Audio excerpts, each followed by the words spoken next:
असे महाराष्ट्रातील दिग्गज स्वरकंठमणी साक्षात मृदुंगाची देवता असणाऱ्या इंद्रदेवतेनं या भूमंडळावरती उतरून ज्यांच्या पाठीवर आनंदानं कौतुकाची थाप टाकावी असे परम श्रद्धेय आमचे दोनही ताल महर्षी आणि वारकरी सम्राट दंडक ज्यांच्यामुळे आबाधित आहे ते परम आदरणीय आमचे समस्त टाळ महर्षी या सर्वांसाठी सुरुवातीलाच एकदा जोरदार काढून टाळ्या झाल्या पाहिजेत ना. मॉनिटर देतात मॉनिटर देऊन थोडं ऐकू.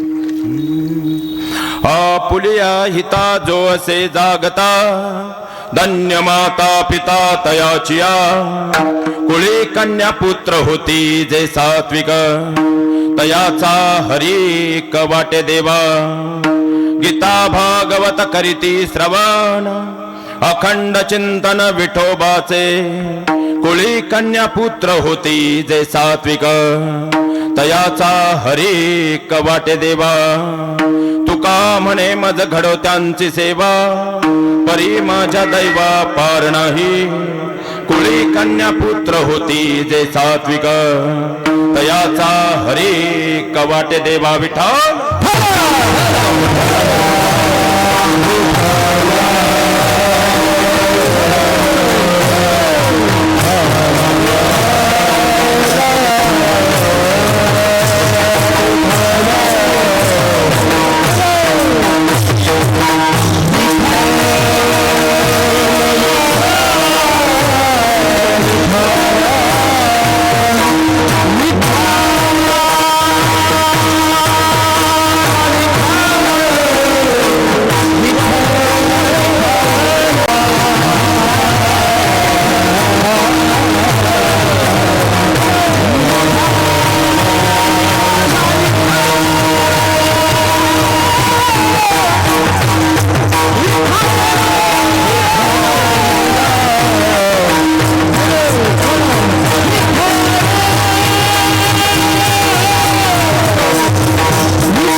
शंभो मद कोण तारी दयांचे केलिया स्मरण होय सकळ विद्यांचे अधिकरण तेची बंधू श्री चरण श्री गुरूंचे ते नमस्कारो नियाता विठ्ठल.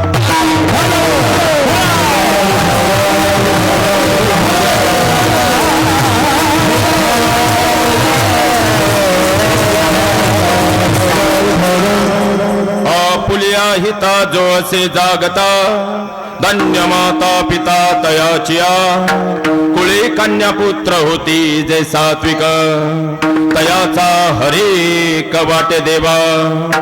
प्रस्तुत प्राप्त कीर्तनरूपी सेवेकरता निवडलेला भंग जगद्गुरु जगदमान्य विश्ववंदनीय अध्यात्माचा कळस. अध्यात्म म्हणजे फक्त धार्मिकता नाही मायबा. अध्यात्म म्हणजे वरिष्ठांप्रतीचा आदरभाव. अध्यात्म म्हणजे कनिष्ठांप्रतीचा करुणाभाव. अध्यात्म म्हणजे वेद वाचण्या अगोदर समोरच्याच्या अंतकरणातील वेदना वाचता येणं. अध्यात्म म्हणजे ग्रंथांच्या आणि संतांच्या संगतीत राहणं. अध्यात्म म्हणजे ग्रंथांच्या आणि संतांच्या संगतीतून घडलेल्या महापुरुषांच्या जीवनातून आपलं जीवन चरित्र घडवणं. अध्यात्म म्हणजे फक्त पूजा अर्चना आणि प्रार्थना नाही तर त्याप्रमाणे आपली दिवसभरातील प्रत्येक कृती असणं. एकंदरीत अध्यात्म म्हणजे सकाळी उठल्यापासून रात्री झोपेपर्यंत आपल्या हातातील प्रत्येक कार्य हे प्रामाणिक आणि पारदर्शक पद्धतीने करणं. अशी कलियुगातील मानवाला मोक्षाकडे जाणारी साधी सरळ आणि सोपी वैवाट निर्माण करून देण्यासाठी ज्याने गाथा या प्रकरणातून 5वा वेद निर्माण केला. महाराज आणखी सोपं करून सांगायचं म्हटलं तर नारळाला डोळे आहेत पण त्या डोळ्यांनी ते कधी पाहू शकत नाही. सुईला नाक आहे पण त्या नाकानं ते कधी गंध घेऊ शकत नाही. कपाला कान आहेत पण त्या कानांनीही ते कधी ऐकू शकत नाही. बाटलीला तोंड आहे पण त्या तोंडानेही ते कधी बोलू शकत नाही. कंगव्याला दात आहेत पण दातांनी काही चावू शकत नाही. टेबलालाही पाय आहेत पण ते पायही कधी चालू शकत नाही. आणि महाराज बारकाईनं पाहिलं तर खुर्चीलाही हात आहेत पण त्या हातांनी ते कोणतंही कर्म करू शकत नाही. अगदी त्याचप्रमाणे 84 लक्ष योनीमधून या मृत्यूलोकामध्ये या देहाला जे चैतन्य प्राप्त झालेलं आहे ते चैतन्य संसारूपी मगजळामध्ये अडकल्यामुळं काय कारण परत या देहाला प्राप्त झालं हेच या मृत्यूलोकात या देहाला समजलेलं नाही आणि ते समजावून देत या देहाती चैतन्याला या मृत्यूलोकामध्ये परमानंद आनंद प्राप्त करून देण्यासाठी ज्यांनी या मृत्यूलोकामध्ये अवतार कार्य घेऊन गाथा स्वरूपाचा वेद निर्माण केला ते जगद्गुरु तुकोबारायांचा 4 चरणांचा बहुतेकांच्या पाठातील अनेक वेळा आपल्या समोर चिंतनाला आलेला भंग माझ्या अल्पज्ञान आणि अल्पमतीनुसार चिंतन निरूपण सेवेकरता निवडलेला आहे विठ्ठल.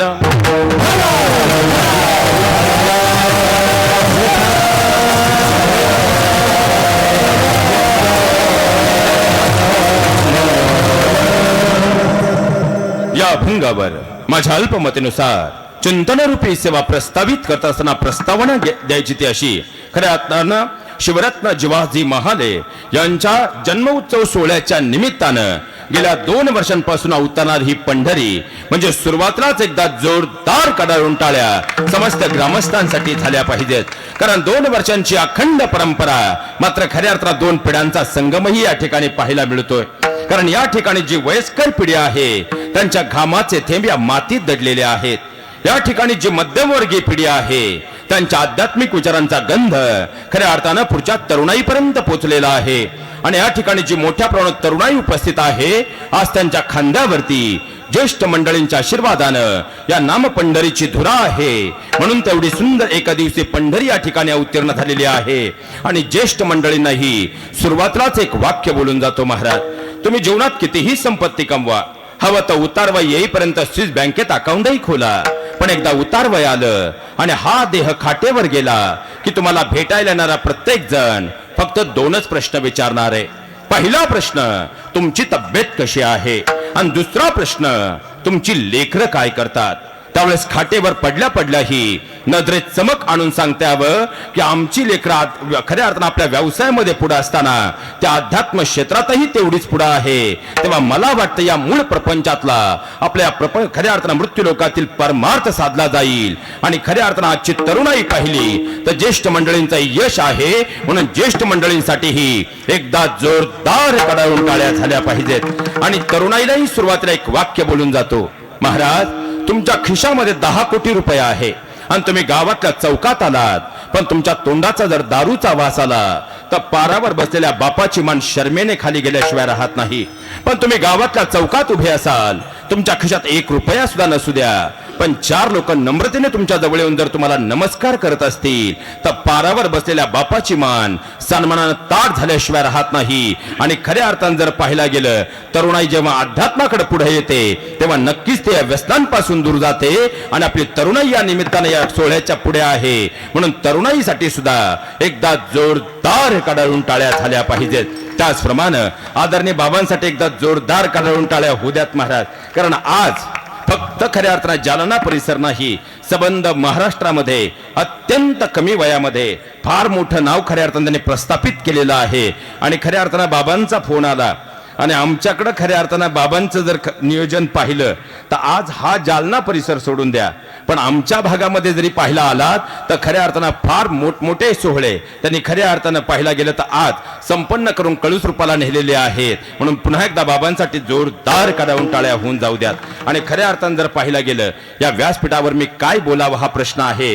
कारण अध्यात्म सागरामधील महासागर साक्षात या ठिकाणी उपस्थित आहेत. खऱ्या अर्थानं जर पाहिला गेलं तर माझ्यासारख्या लेकरानं काय बोलावं फार मोठा प्रश्न आहे. म्हणून तर खऱ्या अर्थानं बाबा आपण सर्वांच्या चरणावर नम्रतापूर्वक साष्टांग दंडवत प्रतिपादित करतो आणि नम्रतापूर्वक एकदा जोरदार कडाळून टाळ्या आदरणीय बाबांसाठी झाल्या पाहिजेत. त्याचप्रमाणे व्यासपीठाच्या चरणावरती नतमस्तक होतो आणि विशेषत्वानं ज्यांच्यामुळे या आवाजाला ध्वनिरूप प्राप्त झालं ते ध्वनिवस्था करणारी मंडळी एकदा जोरदार कडाळून टाळ्या त्यांच्यासाठीही होऊन जाऊ द्यात.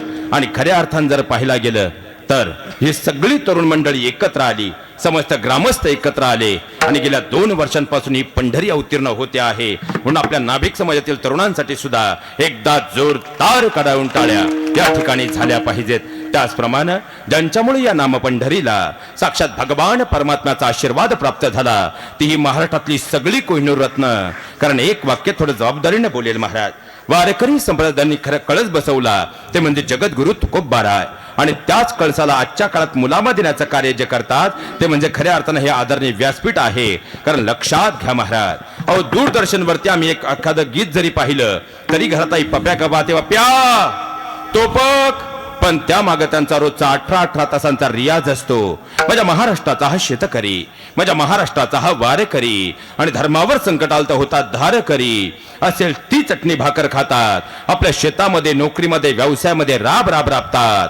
पण जेव्हा नामपंढरीमध्ये उभे राहतात असा काही स्वप्रतिबिंबित करतात. परमात्म्यालाही तो ऐकावाच लागतो. आदरणीय आमच्या समस्त स्वरकंठमणींसाठी एकदा जोरदार कडावून टाळ्या झाल्या पाहिजेत. त्याचप्रमाणे माझ्या महाराष्ट्राचा हा शेतकरी, माझ्या महाराष्ट्राचा हा वारकरी आणि धर्मावर संकट आलं तर होता धारकरी दिवसभर आपल्या नोकरी व्यवसायामध्ये काम करताना दोघांच्याही हाताला गठ्ठे पडलेले आहे. पण जेव्हा मृदुंगावरती थाप पडते असा काही मृदमनी बाहेर येतो. परमात्म्यालाही तो ऐकावाच लागतो.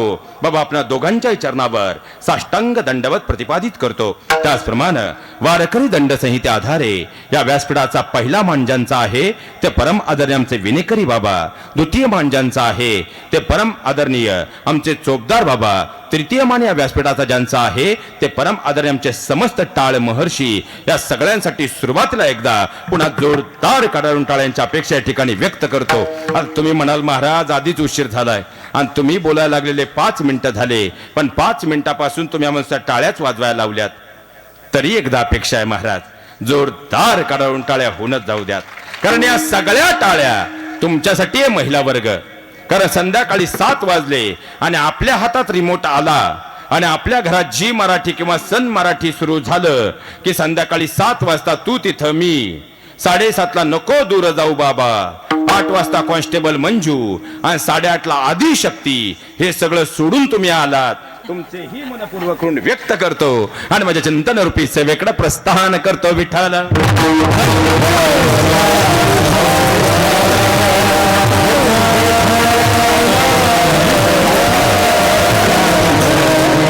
लक्षात घ्या महाराज, या अभंगाच्या गुह्य चिंतनामध्ये प्रवेश करत असताना आपला 16 एक प्रश्न आहे आणि या प्रश्नाची उकल केल्याशिवाय अभंगाच्या गुह्य चिंतनात प्रवेश करणं अयोग्य ठरणार आहे.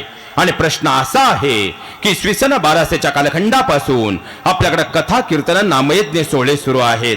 गेल्या 2 वर्षांपासून ही पंढरी शिवरत्न जिवाजी महाले यांच्या जन्म उत्सव सोहळ्याच्या निमित्तानं आयोजित होते आहे. मग तरीही समस्त तरुणाई ग्रामस्थ यांनी एकत्र येऊन या वर्षी एवढ्या सुंदर नामयज्ञ सोहळ्याचं आयोजन का केलेलं आहे? किंवा खरंच आजच्या समाजाला नामसप्तांची, नामसंकीर्तनांची गरज का आहे? लक्षात घ्या महाराज, या सृष्टीमध्ये 84 लक्ष योनी आहेत, पण वास्तव जीवन हे फक्त मनुष्याला मिळालेलं आहे. पण जगावं कसं हे मात्र समजलेलं. तुम्ही काही टेन्शन मध्ये का? तुम्ही बोलले तर सूत्र जमेल. 84 लक्ष योनीमधून हा देह आम्हाला मिळाला, पण कळाला जेवण झालंय बोलत चला. 84 लक्ष योनीमधून हा देह आम्हाला मिळाला, पण कळाला नाही. कारण 84 लक्ष योनीत कोणती योनी पहा महाराज, प्रत्येक योनी आडवी आहे पण चालायला मात्र सरळ आहे. आणि एवढा एकच सरळ आहे पण चालायला आडवाय. सप्ताह आल तर सप्ताह बंद पाडतोय. माणसानं कसं जगावं आणि जगणं संपलं की कसं मरावं हे शिकवण्याचं जे कार्य करतं ते म्हणजे नामसंकीर्तन असतं. या पुढे जाऊन सांगू का, एखाद्याने एखादा गुन्हा केला तर त्याला शिक्षा म्हणजे शासन करणारी जी व्यवस्था आहे, जी यंत्रणा आहे, ती यंत्रणा म्हणजे शासन यंत्रणा. पण त्याच्या मनामध्ये तो गुन्हा करण्याचा विचारच कधी येऊ नये म्हणून त्याच्या संस्कार बिंबवणारी जी व्यवस्था आहे ती व्यवस्था म्हणजे संस्कार व्यवस्था. आणखी सोपा आपल्या भाषेत सांगू का, गुड्डी गड्ड्यासोबत पळून गेली तर तिला शोधून आणणारी जी व्यवस्था आहे ती व्यवस्था म्हणजे शासन व्यवस्था. पण आमच्या मुलींच्या आणि मुलांच्या मनामध्ये असे विचारच कधी येऊ नयेत म्हणून त्यांच्या संस्कार बिंबवणारी जी व्यवस्था आहे ती व्यवस्था म्हणजे संस्कार व्यवस्था. देह हे काळाचे, धन ते मनुष्याचे काय आहे. लक्षात घ्या महाराज, येताना तुम्ही मी काही आणलं जाताना काही नेणार? तुमच्या चेहऱ्या वेगळाच भाव आलाय महाराज, तुम्ही पाकिट नेणार आहे. कारण लोक फक्त आमच्यावरच राहिले आहेत. पण लक्षात घ्या, आज आपलं काही आहे हा स्वतः तुमचा आणि माझा भ्रम आहे. पण हेच वाक्य अध्यात्मशास्त्र आधारे जर पाहिलं तर येताना घेऊन आलोय, तुमचं माझं प्रारब्ध आहे. आज करतोय ते आपलं क्रियमान कर्म आहे आणि घेऊन जाणार आहोत ते तुमचं माझं संचित आहे.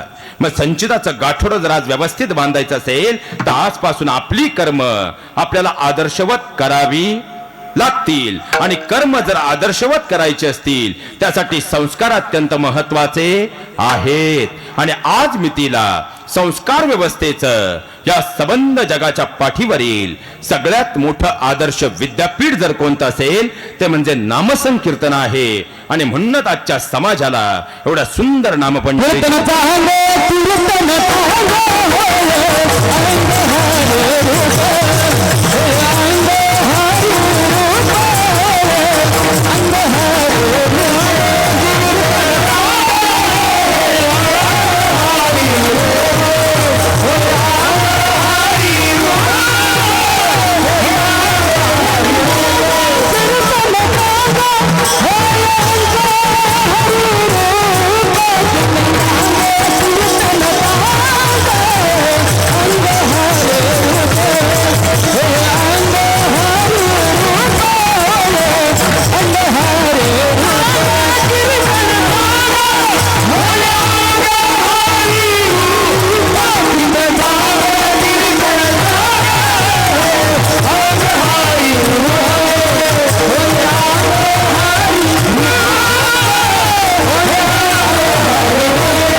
गंधर्व ताल आणि टाळ महर्षींसाठी एकदा जोरदार कडावून टाळ्या झाल्या पाहिजेत. लक्षात घ्या महाराज, अध्यात्मशास्त्र आधारे जर पाहिलं तर मुक्ती म्हणजे मोक्षकडा राजमार्ग म्हणजे नामसंकीर्तन आहे. आणि तरुणाईच्या दृष्टीने जर विचार केला तर वैचारिकतेचा आदर्श विद्यापीठ म्हणजे नामसंकीर्तन आहे. आणि म्हणूनच आजच्या समाजाला एवढ्या सुंदर नामपंढरीची गरज आहे. विठ्ठल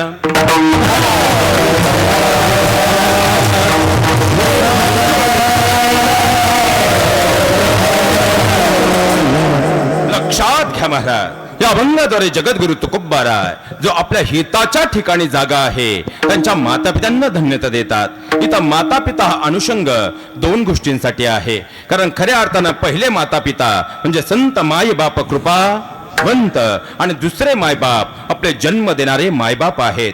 खऱ्या अर्थानं आता येताना मी पाहिलं आणि जिथून आपण प्रवेश करतो आहोत धर्मवीर संभाजीराजे, खऱ्या अर्थानं त्यांच्या नामानं हा चौकाचं नामकरण झालेलं आहे. पण त्यांना घडवणारी एक आजी होती, एक आई होती. म्हणून तर खऱ्या अर्थानं शंभूराजे धर्मवीर शंभूराजे म्हणून घडले. हे सगळ्यात मोठं वास्तव आहे. अहो खऱ्या अर्थानं सर्वसामान्य सुभेदाराचा मुलगा, पण मातेनं असे काही संस्कारांचं बीज दिलं. पाहता पाहता क्षत्रिय कुलावतांस सिंहासनाधीश्वर योगीराज हिंदुपती बादशाह छत्रपती शिवाजीराजे भोसले म्हणून त्यांचा खऱ्या अर्थानं जयघोष झाला. अहो खरे पाहिला गेलं सर्वसामान्य कुटुंबात नाभिक कुटुंबात जन्माला आलेले जिवाजी आपल्या मातापित्यांनी असे काही संस्कार त्यांना दिले, त्या संस्कारांच्या बळावरती स्वराज्याचा मुकुट म्हणून ज्यांचं नाव झालं ते शिवरत्न जिवाजी महाल हे नाव आहे. हे सगळ्यात मोठं वास्तव आहे. कारण हिंदुस्थानच्या या स्वराज्याच्या रणकुंडामध्ये नाभिक समाजातील दोन मावळ्यांचा परामर्श जर पाहिला गेलं, एक म्हणजे जिवाजी महाले आणि दुसरं म्हणजे शिवाकाशी, ज्यांनी खऱ्या अर्थाने या स्वराज्याच्या रणकंदामध्ये आपल्या प्राणांची आहुती दिली. पण स्वराज्याचा मुकुट खऱ्या अर्थाने अभेद्य ठेवला. म्हणून तर 393 वर्षानंतरही इतिहासाचा गडकोट खऱ्या अर्थानं माझ्या शुभांचा आणि मावळ्यांचा जय जयकार करत राहिला. अरे काय तो काय ती शौर्यगाथा. इतिहासाच्या पानामुलांमध्ये जायचं म्हटलं तर वर्तमानात राहून कधी चालत नाही. त्यासाठी याच पुण्यपावन मातीमधून निघावं लागेल रात्रीच्या 9:30च्या सुमाराला. पुन्हा एकदा त्या भूतकाळाला वर्तमान काळात सज्ज करण्यासाठी पुन्हा एकदा तो अश्व खेचावा लागेल, लगा हाती पकडावा लागेल. समोर दिसेल तो अंधकार आणि त्या अंधकाराला छेदत आता खऱ्या अर्थानं मान ठोकावी लागेल. त्या वेळेच्या अश्वाला पुन्हा एकदा वेग द्यावा लागेल आणि समोर दिसेल तो अंधकार. त्या अंधकाराच्या पलीकडं पुन्हा एकदा चिरंत सत्याचा शोध घेण्यासाठी आता पावलं मात्र वेगानं निघाली. भूतकाळ वेगानं पुढे सरकू लागला. त्यावेळी वेळेचा अश्व मात्र वेगानं थट्ट करून पळत होता. पावसाचा कलखंड उभा ठाकला. गणपतीचं दर्शन झालं.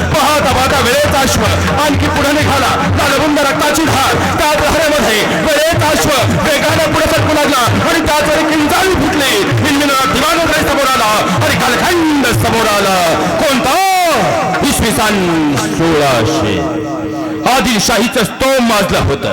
निजामाने डोक्यावर काढलं होतं. पृथ्वीराज चव्हाणांच्या मृत्यूनंतर अलगै नखलजी वेगानं महाराष्ट्राच्या दिशेनं सरकत होता.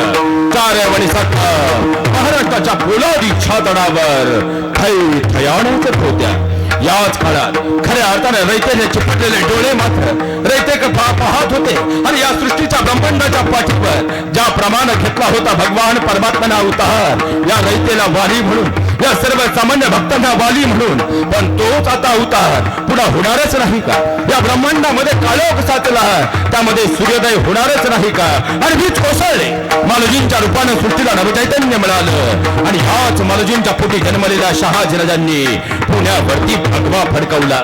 पण हाच भगवा फडकवत असताना खऱ्या अर्थात शिवाजी महाराजांचे वडील याच खऱ्या अर्थात पाहिला गेलं शहाजी राजांबरोबर स्वराज्याच्या कामी उभे ठाकले आणि याच कामी पडत असताना त्यांच्या पाहता पाहता एक हात निखळून पडला, तरी शिवाजी महाराजांचे वडील मात्र लढत राहिले आणि त्याच रक्तातून खऱ्या अर्थाने उमटलेला या स्वराज्याचा महाकुंभ मावळा म्हणजे शिवाजी महाले. पाहता पाहता शहाजी राजांनी पुण्यावर भगवा फडकवला, पण आदिलशहाची पुण्याची राखणगोळी केली आणि दिवस गेलेला मासाहेब छताऊंना शिवनेरीच्या कुशीत ठेवून राजे नाईलाजाने आदिलशाहीच्या मुशीत गेले आणि महाराष्ट्र पुन्हा एकदा आदिलशाहीच्या काळोखी साम्राज्यात अंधकारला गेला. यातनांचा कल्लोळ मासाहेबांच्या मणी दाटला. रयतेचे हाल मासाहेब पाहू लागले आणि मग मात्र खऱ्या अर्थाने सर्व सामान्य रयत म्हणजे शेतकरी कुणबी समाज अरे रब्बी आणि हंगामी पिकामध्ये जगणारा, या रब्बी हंगामी पिकामध्ये काहीतरी मिळालं तर वर्षभराची गुजराण व्हायची, पण यवनांची तोल धारायची, आमच्या शेतामध्ये उभी राहायची, पाहता पाहता शेत बेचिराग करायची आणि बेलगाम होऊन माघारी निघून जायची.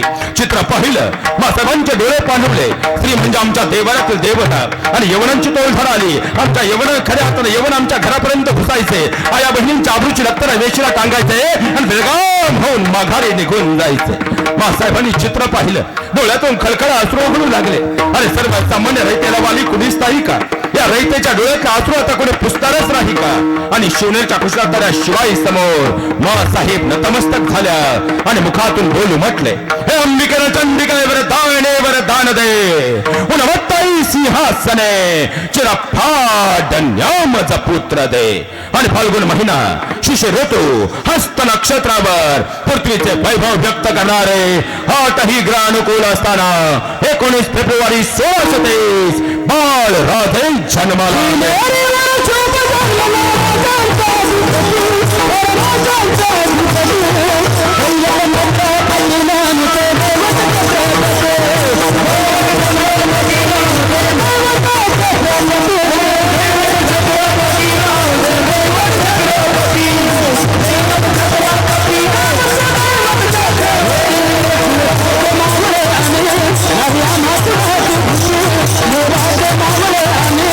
I'm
राजाचं नाव माझ्या राजाचं देवाचं राजाचं नाव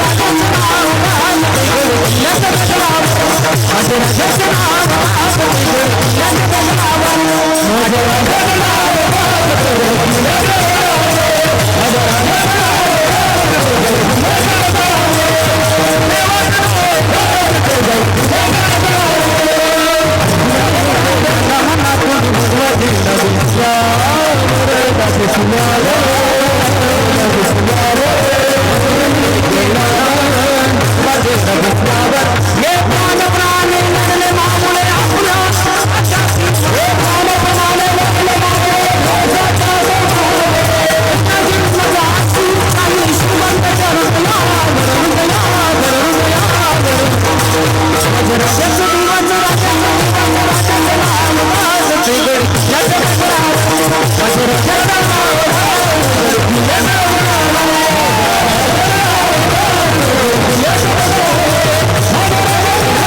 शिवनेरीचा खऱ्या अर्थानं गडाचा दरवाजा उघडला गेला आणि लक्ष्मीबाई बाहेर धावत आल्या. विश्वासरावांची नजर गेली आणि पाहता पाहता लक्ष्मीबाई उतरल्या. स्वामी, अहो खऱ्या अर्थानं हिंदवी स्वराज्याचा मुकुटमणी जन्मला, जिजाऊंच्या पोटी बाळ जन्मला आणि पाहता पाहता धनवांचो विद्वांचा भंग आणि खऱ्या अर्थानं महापुरुषांच्या विचाराने बाळराजे समृद्ध होऊ लागले. वयाच्या 6व्या वर्षी मूठ आवळली. वयाच्या 13व्या वर्षी ईश्वरावर शपथ झाली. पण प्रश्न एकच होता, आता रयत खऱ्या अर्थानं कुठं आहे? स्वराज्य उभं करायचं, स्वराज्य खऱ्या अर्थानं संघटित करायचं, यवनांची तो धर्मा घरी पाठवायची. पण त्यासाठी हवे मृत्यूला मगर मिठीत घेणारे, आता हातावर घेऊन फिरणारे मावळे. पण खऱ्या अर्थानं म्हणजे छत्रपती शिवारायांनी एक एक एक एक मावळा असा निवडला. खऱ्या अर्थानं मावळ्यांची फौज तयार झाली. म्हणून बहुजनांचा प्रतिपालक आणि खऱ्या अर्थानं पाहिला गेला तर गोरक्षक छत्रपती शिवराजा हा संबंधी 393 वर्षापासून देवांच्याही दरबारात आपलं स्थान करून बसला. एक एक मावळा स्वराज्याच्या कामी खऱ्या अर्थानं असा आला. अहो खऱ्या अर्थानं माझे शिवरत्न शिवाजी महाले. आता उमरडगावची यात्रा होती. यात्रा म्हटलं, आता यात्रेतही 2 शब्द येतात, यात्रा आणि जत्रा. यात्रा या शब्दाचा अर्थ या तरल्याशिवाय राहणार नाही. जत्रा या शब्दाचा अर्थ जा तरा नाही तर मरा. आता उमरडगावची यात्रा म्हणजे खऱ्या अर्थानं हरिनामाचा गजर व्हायचा. हरिनामाचा गजर आणि कुस्त्यांची दंगल यामध्ये खऱ्या अर्थानं उमरडगाव बेभान होऊन जायचं. 350 वर्षापूर्वीचा प्रसंग. आता गावाची यात्रा होती. तन्हाजी मालुसरेने राजांकडे आले. राजे आपल्या सिंहासनावर आरूढ होते. आता बाळराजे सिंहासनावर आरूढ आणि त्यांचे मित्र म्हणून तान्हा त्यांच्या समोर गेले. राजा यायचं बरं उमरटला. हो रे तान्हा, पण काय काम?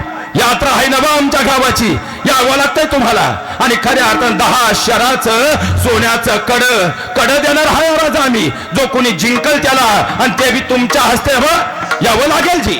आणि राजे उत्तरले, भैरताना आल्या बिगर राहायचं नाही बघ. तुम्हा सगळ्या सवंगड्याची या निमित्तानं भेट बी होईल बघ.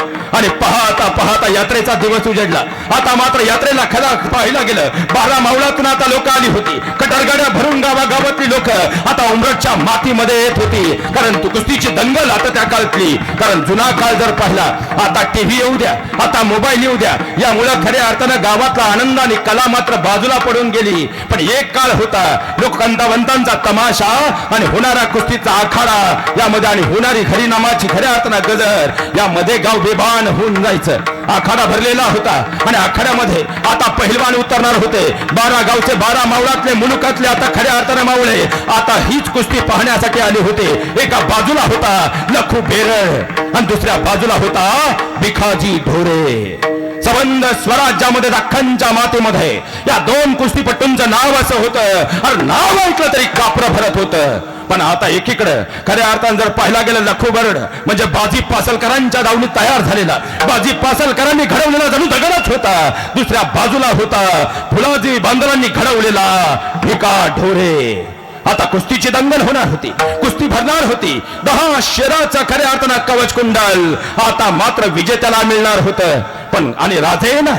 राजांना पहिला 12 गावचं मुलखाची माणसं आता सगळीकडून बसलेली. दंगल सुरू झाली. कर्णावरती आवाज घोंगू लागले. आता कधी भिका ढोर राहील, कधी लखुजी येईल. आणि पाहता पाहता आता खऱ्या अर्थानं दंगलीला म्हणजे कुस्तीला सुरुवात होईल. पण त्याच वेळी उत्तरेकडून कृष्णा घोडी येताना दिसली. कृष्णाकडे पाहिलं आणि तान्हाला कळून चुकलं, राजा आलाजी. आणि धावत धावत राजांच्या समोर तान्हा गेला. राजांचा हात हाती घेतला, समोर घेऊन आला. पण तोपर्यंत बातमी आली होती, बाजी पासलकरांच्या गावामध्ये रात्री नरभक्षक वाघाचं आगमन झालं होतं. वाघानं उच्छाद मांडला होता. 4-5 पोरं हवेत फेकावी अशी गळंकृत केली होती. आणि या सगळ्यांसमोर आता लखुजी उभा ठाकला होता. लखुजी बेरडनं खऱ्या अर्थानं त्या वाघाची मान हाताशी धरली. वाघानं पुढची झडप टाकली. नरभक्षक वाघानं वार केला, पण तरी बेरड असताना आमचा लखुजी बेरड खऱ्या अर्थानं पुढे ठामपणे उभा राहिला. वाघ जिथे नव्हत गेला, नेस्तनाभूत झालेला वाघ पाहिला आणि शेवटचा वार केला. वाघ गतप्राण झाला. पण तोपर्यंत वाघानं एका बाजूला लखू बेरडाचं एका पायाची खऱ्या अर्थानं अवस्था बिकट केली होती.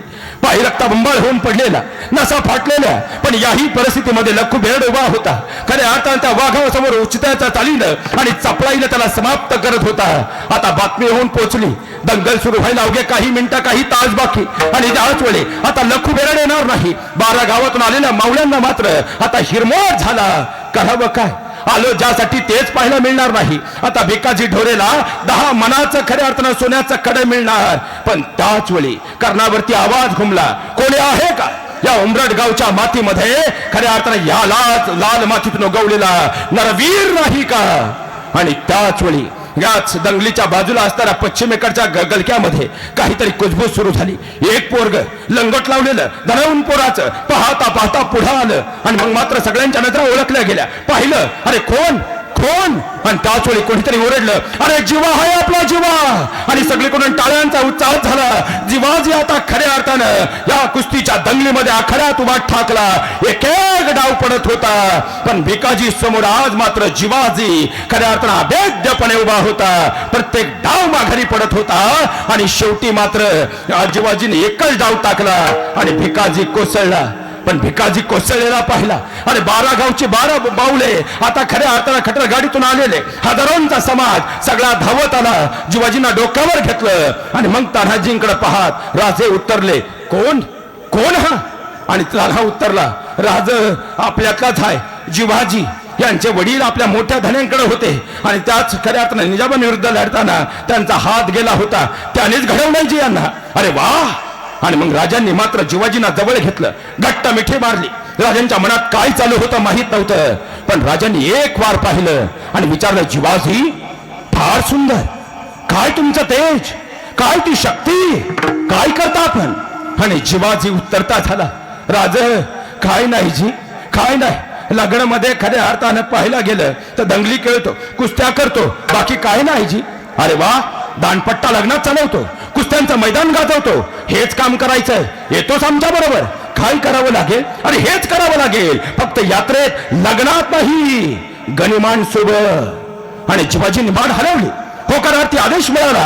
आणि पाहता पाहता राजांनी पाठीवर जीवाजींच्या थाप टाकली. तेच जीवाजी सय्यद बंडा सोबत खऱ्या अर्थानं कारण राजांच्या जीवनात राजांवरती एकमेव वार आहे. आणि तो कृष्णाजी भास्कर कुलकर्णीने केलेला. त्या वाराला खऱ्या अर्थानं वारानंतर पुढचा वार झाला होता सय्यद बंडाचा. कदाचित तो वार झाला असता तर राजांच्या खऱ्या अर्थानं जिव्हारी लागला असता. पण सय्यद बंडानं उचललेला वरच्या वर हात खऱ्या अर्थानं माझ्या शिवरत्न जीवाजी महालांनी वरच्यावर उडवला. म्हणून तर खऱ्या अर्थानं अफजल खानाचा कोथळा बाहेर पडला आणि स्वराज्याचा मुकुटमणी अभेद्य राहिला. हे सगळ्यात मोठं वास्तव आहे विठ्ठल.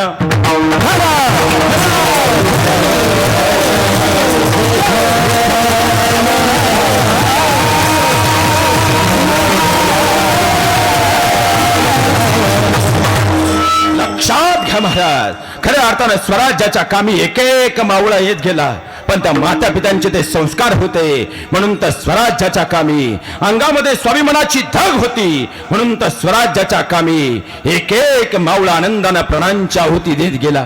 कारण एका बाजूला राजे पन्हाळ्यावर जेव्हा अडकले होते, मिर्झा एकीकडून चाल करून आला होता, सोबत होता दिले आणि खऱ्या अर्थानं सिद्धी जोहर. पाहता पाहता सिद्धी जोहर आणि मिर्झा राजे जयसिंग पन्हाळ्याकडे निघाले. राजे अडकलेले. पण त्याच वेळी माझा शिवा नाभिक समाजातला काही दिवसापूर्वी आलेला, पण तोही स्वराज्याच्या कामी खऱ्या अर्थानं आला. शेवटपर्यंत सिद्धी विचारत राहिला, सच बता कौन है तो, कौन है तो. आणि त्यावेळी शिवा सांगत राहिला, नाही वळखलं, नाही वळखलं. अरे म्या हा शिवाजी राजा. कामो सच बता, कौन कौन कौन है तो?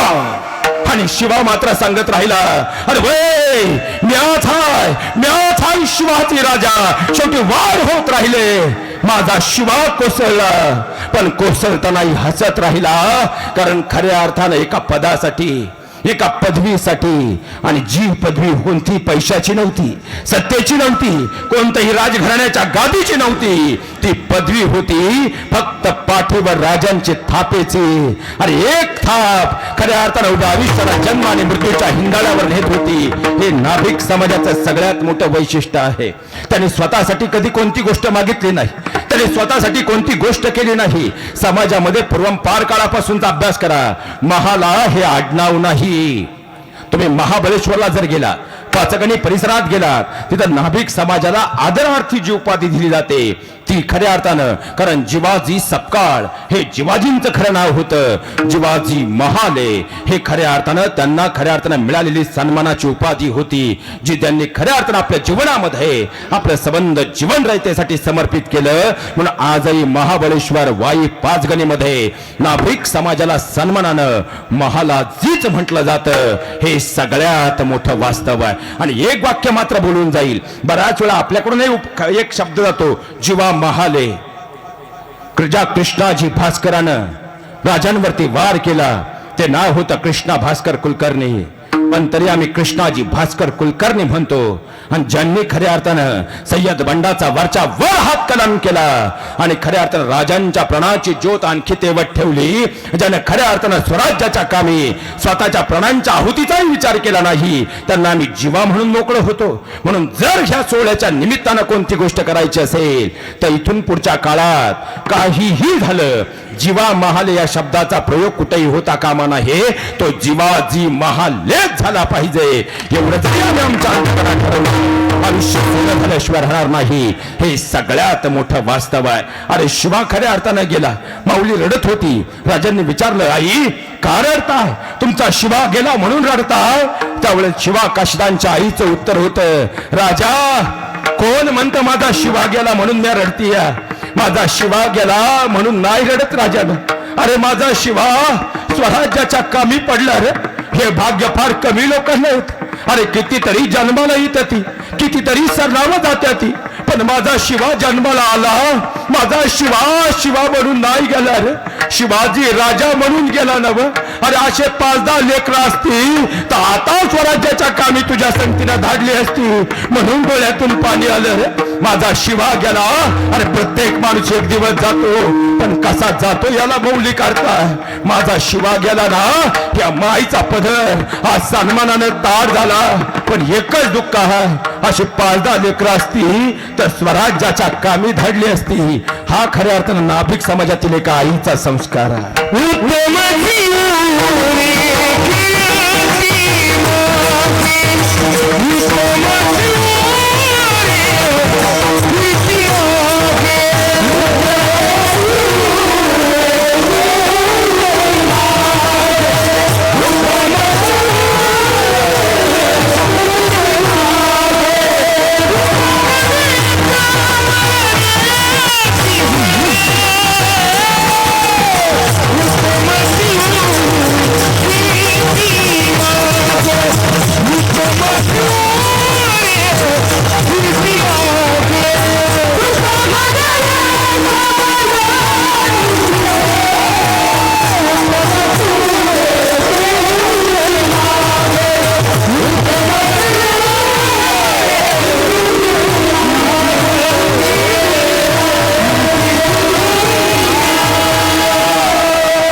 एकदा जोरदार कडून टाळ्या होऊन जाऊ देत महाराज. महाराज सांगतात, तू का म्हणे का मरणची सरे उत्तमची उरे कीर्ती मागे. आणि ही कीर्ती तेव्हाच उरते जेव्हा घरात आपले संस्कार तसे असतात. म्हणून तर धन्य माता पिता तयाची. आणि ते संस्कार देणारे खऱ्या अर्थानं मायबाप आहेत. आज आम्हाला वाटतं खऱ्या अर्थानं जिवाजी आमच्या घरात जन्माला यावेत. आज आम्हाला वाटतं शिवा आमच्या घरात जन्माला यावेत. आज आम्हाला वाटतं खऱ्या अर्थानं पाहिला गेलं शिवराय शंभूराजे आपल्या घरात जन्माला यावेत. पण जोपर्यंत घरातली आई आई तशी घडत नाही तोपर्यंत हे महापुरुषांचे विचारांनी खऱ्या अर्थानं घडलेले उद्याचे पुरुषातले महापुरुष आपल्या घरात घडणार नाहीत हे सगळ्यात मोठं वास्तव आहे. कारण आता खऱ्या अर्थानं माझ्या बहिणींनो 10 मिनिटासाठी जाणीवपूर्वक विषयांतर करतो. कारण वैदिक काळापासूनचा आपण अभ्यास केला तर वैदिक काळापासून विश्वाचं सार सामावलेला आई हा शब्द जन्मदातीला लागू पडायचा. पण महाराज आता काळ बदलला. आईची मम्मी, मम्मीचा मम्मा आणि मम्माचा मॉम कधी झाला आमचं आम्हालाच कळलं नाही. आज टॉप जीनच्या काळात आईचा पदर हरवलाय म्हणून तर गदर झालाय आणि नवीन पिढीत बदल झालाय. मुलांवरती पहिलं गर्भसंस्कार हे आईच्या उदरात होतं. कुरुक्षेत्रात कसं घुसायचं आणि चक्रव्यूह कसा भेटायचा हे अभिमन्यू आईच्या गर्भात शिकला. झोप लागली जन्मदातीला, अभिमन्यू संपला. आताची आमची अवस्था काय आहे? मासाहेब जिजाऊंच्या गर्भात जेव्हा शुभाराजे आकार घेत होते तेव्हा मासाहेब काय करायचे हो? माझं पोरगं गोरपान जन्माला यावं म्हणून काजू बदाम उघडून पित नव्हत्या. ज्ञानाचा बाळकडू आपल्या राजांना पाजत होत्या, कुळाचा अभिमान बांधवत होत्या. जाऊ द्या महिला वर्ग, तुमचा मुलगा म्हणून आज एक प्रश्न विचारून जातो. तुम्हाला असं वाटत नाही का हो आपल्या ही पोटी उद्याचे शिवराय जन्माला आले पाहिजे, आपल्या ही पोटी उद्याचे जिवाजी जन्माला आले पाहिजे, आपल्या ही पोटी उद्याचे वीर शिवा जन्माला आले पाहिजेत, आपल्या ही पोटी उद्याचे डॉक्टर बाबासाहेब आंबेडकर जन्माला आले पाहिजेत, आपल्या ही पोटी उद्याचे महात्मा फुले जन्माला आले पाहिजेत, आपल्या ही पोटी उद्याची जिजाऊ रमाई भीमाई जन्माला आली पाहिजे, आपल्या ही पोटी उद्याची सीता रुक्मिणी जन्माला आली पाहिजे. तुम्ही तर गप्पच झाले बो. कारण लवलीचा जमाना आलाय दादा. आता आम्हाला वाटतं आमची मुलगी विश्वसुंदरी म्हणून घडावी. आता एवढा सुंदर नामयज्ञ सोहळा आहे, तरुण वर्गाचं एवढं गोड नियोजन आहे आणि आज योगायोग असा आज गौतमी पाटीलही जालनामध्ये आणि तिला बातमी कळाली. एवढा सुंदर या ठिकाणी सोहळा चाललाय. संध्याकाळी कीर्तनाची वेळ 8:30 ते 10:30 आहे. मग जाता आता 10 मिनिटं भेट द्यायला आपण जाऊ. आणि एवढीच बातमी 4 दिवसापासून तुमच्या आजूबाजूच्या 20 खेड्यांमध्ये फिरत राहिली की आज संध्याकाळी 9:15 वाजता गौतमी पाटील या ठिकाणी भेट द्यायला येणार आहे. खरं सांगा महाराज, आपल्या आजूबाजूच्या 20 खेड्यातलं एक तरी पोरग त्या गावात सापडेल का? सगळे कुठं असतील? सगळे कुठं असतील? आता जर पाऊस असता तरी सगळे कुठं असतील? कोण सायकल व कोण मोटरसायकल व कोण पिकअप मध्ये, कोण ट्रॅक्टर मध्ये, कोण आयशर मध्ये, काहीच नाही मिळालं, काही जीसीपीच्या फणीवर. पण सगळे कुठं? पण इथं एकच विचार करा माझ्या बहिणींनो, मी तुमच्या भावासारखा आहे. ज्यावेळी याच अभिनेत्री समोरून येत असेल ना, कोणीतरी शिट्ट्या वाजवत असेल, कोणी काहीतरी गलिच्छ कमेंट पास करत असेल आणि कुणातरी विक्षिप्त वासनांद नजर